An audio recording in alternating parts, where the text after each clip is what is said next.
obese people ki cancer వస్తుందని correlation కూడా లేదు కదా? No, obesity is definitely a very significant risk factor. అవునా సార్? Significant risk factor. నేను లాస్ట్ టైం మనం ఒక కాల్లో కూడా చూసుకున్నాము ఏంటంటే 4 మరొకసారి నేను రిపీట్ చేస్తాను. 4 modifiable risk factors lead to 4 non-communicable diseases, accounting for 80% of the deaths because of NCDs. NCDs, non-communicable. So 4 modifiable risk factors lead to 4 NCDs, which accounts for 80% of the deaths. ఆ 4 ఏంటి అంటే number 1 tobacco consumption. అవును, ఇది కూడా life స్టైలే కదా, your choices, what you eat, what are your habits, right? So tobacco smoking కానివ్వండి లేక టొబాకో చూయింగ్ కానివ్వండి, that is number 1 modifiable risk factor. మనం మార్చుకోదగ్గ రిస్క్ ఫ్యాక్టర్, ఇది మన చేతిలో ఉంది. ఇది నెంబర్ 2 వచ్చి అన్హెల్దీ డయట్. ఇప్పుడు డయట్ గురించి మనం మాట్లాడుతున్నాం.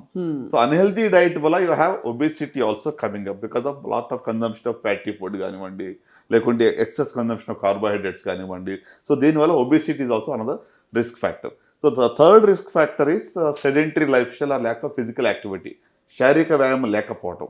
4th is excess consumption of alcohol, అధికంగా మద్యపానం చేయడం. ఎగ్జాక్ట్గా ఈ లిమిటే నార్మల్, దీనికన్నా ఇందైతే సేఫ్ అని ఎగ్జాక్ట్ కూడా ఖచ్చితంగా ఎవరు కూడా చెప్పలేదు. కాబట్టి ఆ హ్యాబిట్స్ జోలికి పోవడమే ఒక రిస్క్ ఫ్యాక్టర్ ని మనం ఇన్వైట్ చేసినట్టు అవుతుంది సార్. ఎస్. సో ఈ 4 రిస్క్ ఫ్యాక్టర్స్, ఏది పొగాకు సేవించడము, మరి ఆహారము అన్హెల్దీగా ఉండటము, ఫిజికల్ యాక్టివిటీ లేకపోవడము, మద్యపానం అధికంగా సేవించడం, దీనివల్ల డయాబెటీస్ కానివ్వండి, కార్డియాక్ డిసీజ్ కానివ్వండి, క్యాన్సర్ కానివ్వండి, లేక లంగ్ ఇష్యూస్, ఈ 4 NCDs వస్తాయి. సార్ ఇక్కడ ఒక్క విషయం అడగాలి, ఈ 4 కూడా లేని వాళ్ళు కూడా, విమెన్ ఎస్పెషలీ, సడన్గా నాకు బ్రెస్ట్ క్యాన్సర్ డయాగ్నోజ్ అయిందని చెప్పి అఫ్ కోర్స్ పోరాడి బయటపడిన వాళ్ళు ఉంటారు సార్. వాళ్ళకి ఏ 5th ఫ్యాక్టర్ అయి ఉంటుంది అంటారు? స్ట్రెస్ అంటారా లేక ఇంకోటి అంటారా? షూర్. అంటే ఇప్పుడు 80%కి ఇదని మనం అనుకున్నాము, మిగతా 20% చాలా వేరే కారణాలు కూడా ఉంటాయి. ఇప్పుడు క్యాన్సర్కి 4 మాత్రమే కారణాలు నేను చెప్పడం లేదు.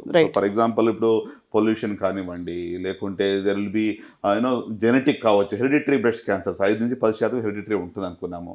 సో అది కాకుండా కూడా there may be so many other factors also. For example oral contraceptive pills అధికంగా వాడటం కావచ్చు, లేకుంటే వాళ్ళ యొక్క లైఫ్ స్టైల్, ఇప్పుడు early age of onset of menstrual cycles, and they do not have child bearing ఏజ్లో చైల్డ్ బేర్ చేయలేదు, లేట్గా ఫస్ట్ చైల్డ్ బర్త్ అయింది. సో ఇవన్నీ కూడా risk factor for breast cancer.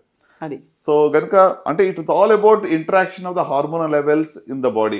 Stress is indirect risk factor అంటారు. డైరెక్ట్గా stress వల్ల cancer వస్తుందని ఎక్కడ ప్రూవ్ చేయబడలేదు, రైట్? కానీ ఇండైరెక్ట్గా ఇట్ ఆల్సో హ్యాస్ మంచి నిద్ర రావడము, మెంటల్ హెల్త్ బాగుండటము, ఇవి అతి ఫర్ ఎనీ హెల్త్ బాడీ మనం బాగుండాలంటే ఇది compulsory mental health should be good. ఏ వయసులో మోస్ట్ ప్రోన్ టు క్యాన్సర్ అని చెప్పొచ్చు సార్? అంటే సగటున యావరేజ్గా క్యాన్సర్ అనేటువంటిది ఏజ్ పెరిగే కొద్ది రిస్క్ పెరుగుతుంది. ఓకే. సో అంటే యూజువల్గా 5th 6th డెకేడ్ అనేటువంటిది కామన్గా మనం చూస్తూ ఉంటాం. సో ఇంకా ఎక్కువగా అంటే ఇప్పుడు ప్రోస్టేట్ క్యాన్సర్ లాంటివి 7th డెకేడ్ 8th డెకేడ్లో వస్తుంటాయి. సో బట్ ఇండియాకి వెస్ట్రన్ కంట్రీస్కి మనం చూస్తే ఒక 1 డెకేడ్ అర్లీగా ఇండియాలో వస్తుంది, రైట్? రైట్. సో ఇప్పుడు వెస్ట్రన్ కంట్రీలో బ్రెస్ట్ క్యాన్సర్ 50 సంవత్సరాలు పైబడిన వాళ్ళు వస్తుంటే ఇండియాలో 40 సంవత్సరాలు పైబడిన వాళ్ళు కనబడతా ఉంటుంది. సో అందువల్ల we need to be little bit more careful, right? ఇవన్నీ కాకుండా సార్ స్లీప్ ఎంత ఇంపార్టెంట్ అంటే ఒక మనిషి సమతుల్యాన్ని కాపాడడానికి? అంటే స్లీప్ అనేటువంటిది మన శరీరానికి రెస్ట్ ఇస్తూ ఉంటుంది, బాడీలో అంటే ఫిల్టరేషన్ జరుగుతూ ఉంది. ప్లస్ ఇంకోటి ఏంటంటే ఎక్కడైనా కూడా ఒక డ్యామేజ్ ఒక సెల్స్లో అయినా కూడా ఈ స్లీప్ టైంలో రిపేర్ కూడా జరుగుతూ ఉంటుంది. సో దానివల్ల ఏంటంటే మీ బాడీలో ఏదన్నా even if the process start అయినా కూడా అడిక్వేట్ రెస్ట్ తీసుకోవటం వల్ల మనం రిపేర్ మెకానిజాన్ని టైం ఇస్తున్నాం, రైట్? సో కాబట్టి 6 to 8 hours మినిమం 6-8 hours అనేది అడిక్వేట్. సో మంచి క్వాలిటీ ఆఫ్ స్లీప్ ఆల్సో. ఈ మధ్యన ఏమవుతుంది, ఒబేసిటీ ఎక్కువ ఉండటం వల్ల చాలా మందిలో స్లీప్ యాప్నియాస్, చాలా మందిలో అంటే స్లీప్ డిస్టర్బెన్స్ అనేది ఎక్కువ కనబడతా ఉంటుంది. అందుకే ఏమవుతుంది, నైట్ వాళ్ళు సరైన క్వాలిటీ స్లీప్ లేకపోవటం వల్ల డే అంతా కూడా రెస్ట్లెస్గా ఉంటారు. అంటే ఇప్పుడు ఒక అరగంట పడుకుంటారు, సడన్గా లేస్తారు. So because of the obesity what we call sleep apnoea అంటాం అనమాట. అంటే ఎంతోమందికి మీరు ఈ మధ్యలో చూస్తుంటే దానికి అబ్స్ట్రక్టివ్ స్లీప్ ఎప్నియా అంటారు, రైట్? సో దీనివల్ల క్వాలిటీ ఆఫ్ స్లీప్ డిస్టర్బ్ అవడం వల్ల డెఫినెట్గా నెక్స్ట్ డే కూడా వాళ్ళకి ప్రొడక్టివిటీ కూడా బాగుండదు.